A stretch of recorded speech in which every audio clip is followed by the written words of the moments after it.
doubt about it. This is a place where people have good manners. A school where the students are caring, courteous, and careful. Hi, I'm Mike Miller, and during this program, we're going to see how those 3 C's, caring, courteous, and careful, can make your school a great place too. To help us, here's our 3 good manner reporters, Jane Johnson, Jim Smith, and Josie Martinez. And we've got a special guest today, good manners expert, Aunt Gabby. Now here's Jane to give us the inside story on how to be caring. Thanks, Mike. If you're a caring person, you've got good manners.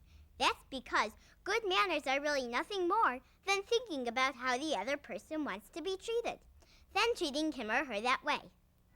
In other words, you care about their feelings, but you have to know their feelings before you can really care about them. That means you need to listen when somebody tells you what's on her mind. My mom had to go to the hospital last night. What was wrong with her? I don't know. It's really scary. I bet. Hey, would you like to come over to my house after school? A caring person does thoughtful things, perhaps invites a friend over, or makes a card for her when she needs cheering up. I made this for you. Thanks, Becky. That's so nice of you. Class, I want to introduce a new student who came from North Dakota. His name is Joseph Perriman. Sometimes you won't need to listen to find out how someone feels. Common sense will tell you. For example, when a new student comes to your room, you pretty well know that he's going to be a little nervous and uncomfortable. So a person with good manners will help that new student feel right at home by introducing himself and his friends. My name is Ben Denton, and these are some of my friends. Don McAllister. Hi. Hi. And Philip Monroe. Hi. Hi. We play soccer after school with some other guys. You want to play? Sure. Caring people are also cheerful because it's always more pleasant to be around someone who's happy than someone who's grumpy. Of course, none of us can be cheerful all the time, and that's okay too. But whenever possible, you should put on a sunny face. Excuse me. Oh, sorry. People who are caring also apologize whenever they have an accident or make a mistake. And they always say, thanks, when someone gives them something or does anything nice for them. And people with good manners answer with a pleasant, You're welcome. whenever they're thanked. Thank you, Jane. You're welcome. You've given us a good picture of how a caring person shows his or her good manners in school. But it seems that a lot of what you said can be applied out of school, too. That's a good point, Mike. Being cheerful, saying thank you and you're welcome, listening to others, and welcoming newcomers are all things we can do outside school also. Is there anything that caring people don't do? You bet. A caring individual doesn't make fun of a person's size, shape, color of skin, religious belief, or disability. Anyone who does that has terrible manners and certainly isn't a caring person. Same thing goes for people who gossip or spread rumors. They're not thinking about how important it is to treat others as they want to be treated. Thanks again, Jane. Now, before we move on to our report on school courtesy, let's look at some viewers' mail with our good manners expert, Aunt Gabby. Today's first letter comes from Jeff Franklin of Amarillo, Texas. Jeff writes, my friend Russell says that people with good manners don't borrow school supplies. I say it's okay, as long as you return on time whatever you borrowed. Who's right? Well, Jeff, you both are. Generally, a well-mannered person would bring to class his or her own pencils, crayons, magic markers, scissors, papers, erasers, and all other needed supplies. But emergencies do arise, so sometimes they can't. In those cases, it's all right to borrow from a friend, but only if you return the borrowed item when you say you will. And if you damage anything you borrowed, you have to replace it or fix it to your friend's satisfaction. Of course, You should never borrow anything without permission. And you should be especially careful with borrowed items to make certain they're not lost or damaged. Let me tell you, it just singes my socks when people lose or damage what I've loaned them. Back to you, Mike. Thanks, Aunt Gabby. And now our reporter Jim Smith, who's been looking into the importance of school courtesy. Mike, you can look at courtesy as the oil that helps every school run smoothly. Without courteous students, a school simply can't operate at its best.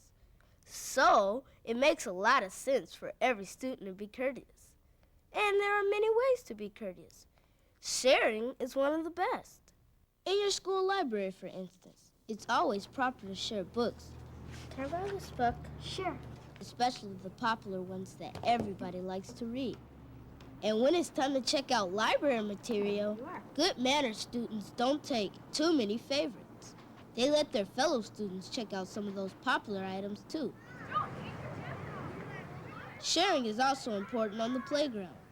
It's polite to let your classmates use any playground equipment they've been waiting for. Besides, it's good for your muscles to use different kinds of equipment.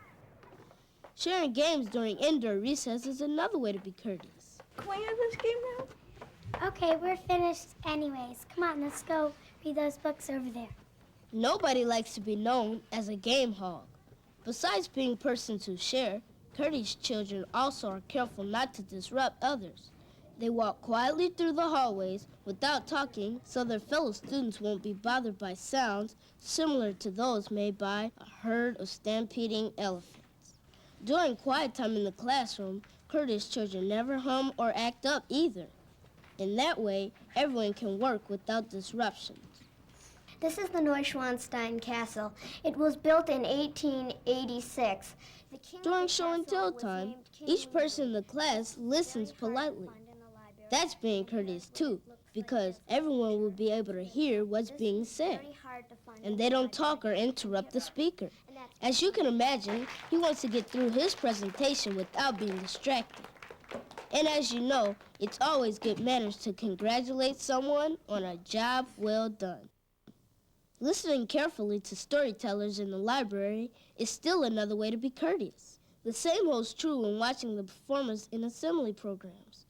Talking during a performance would be very rude to the people on the stage, as well as those around you who want to hear and watch what's going on. Courtesy also means being neat and orderly, so others won't have to do needless work. If you throw paper towels on the floor in the washroom, for example, somebody else has to take the time and effort to clean up your mess. It's the same thing in the lunchroom. Courteous people pick up any food or wrappings they've dropped, and they place all their waste material in the wastebasket right where it belongs. And we shouldn't forget to put away games used during indoor recess either. In short, if you're courteous, you hope your school runs smoothly. And anyone can be courteous if he or she shares, listens politely, and cleans up after himself or herself. And treats others as they would like to be treated. Right. Great job, Jim. Thanks.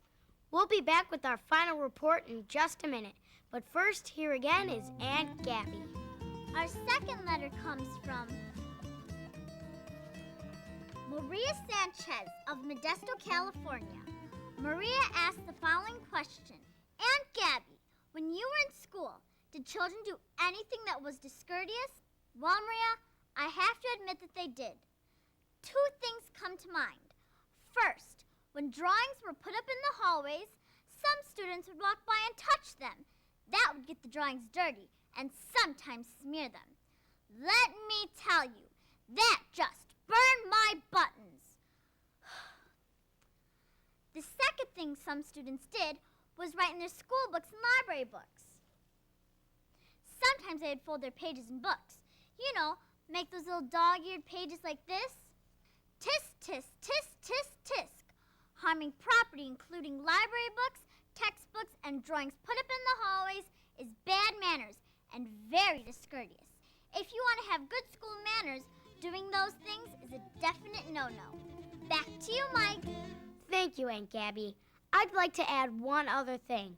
It's also impolite to throw candy or gum wrappers or old papers or orange peels or anything else like that on your playground or school grounds. A school littered with papers, wrappers, and peelings is very unsightly. Your fellow students would rather go to a clean, well-kept school, free of litter. Well-mannered students are not litter bugs. Now, here with our final report is Josie Martinez on being careful. Mike, being careful has a lot to do with having good manners. That's because when you're not careful, you endanger not only yourself but others as well. And that's not having good manners because you're not thinking of the other person when you place him or her in a dangerous situation. We'll start on the playground, where safety rules are very important. For example, it's usually against the rules to climb up the slide the wrong way. And here's why. There's also rules against getting too close to the swing, and for a good reason. Throwing heavy objects, such as bats, is something else that's forbidden on most playgrounds. And again, it's easy to see why. Now, let's go inside. Pushing or shoving in line is not a good idea because it's just too dangerous. Pushing and shoving can cause terrible accidents in the lunchroom too, as well as on the stairways and on the school bus. And while we're talking about safety on school buses, being unruly on them can be very, very dangerous. Now, 3 final notes. First, running in the hallway isn't ever a good idea, and this is why. Next, you should always stay with your partner or buddy when you go on a field trip. Otherwise, you may find yourself in a very tight situation. Finally, be careful not to splash water in the washroom because water on washroom floors can be very slippery. As you've seen in our examples, Mike, being careful, and this bears repeating, is really good manners because if you're not careful, you may endanger the health and safety of your fellow students, as well as your own health and safety. Absolutely. Thanks, Josie. Now here's Aunt Gabby with our last letter of the day. Our final letter comes from Willie Weston of Brooklyn, New York. He writes, Dear Aunt Gabby, what do you do when you have to sneeze, but you don't have time to pull out your handkerchief? Well, Willie, I'm glad you asked that question, because as you know, we've been talking about being careful, and a careful person obeys health rules as well as safety rules. Spreading your germs to others when you sneeze or cough isn't being very careful, and doesn't show very good manners either. Let me tell you, spreading germs just tumbles my tummy. So, if you don't have time to pull out your handkerchief, cover your mouth with your hand. Then, if need be, wipe your hand with your handkerchief. Back to you, Mike. Thanks, Aunt Gabby. Now, before we go, let's briefly review the 3 C's of good manners at school. The first is caring.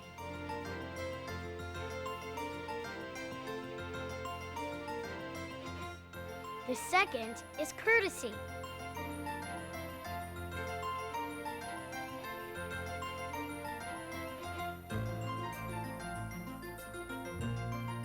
And the last is being careful. If you use those 3 C's, if you're caring, courteous, and careful, then you can help make your school a great place too. And you'll show that you're a person who has great school manners.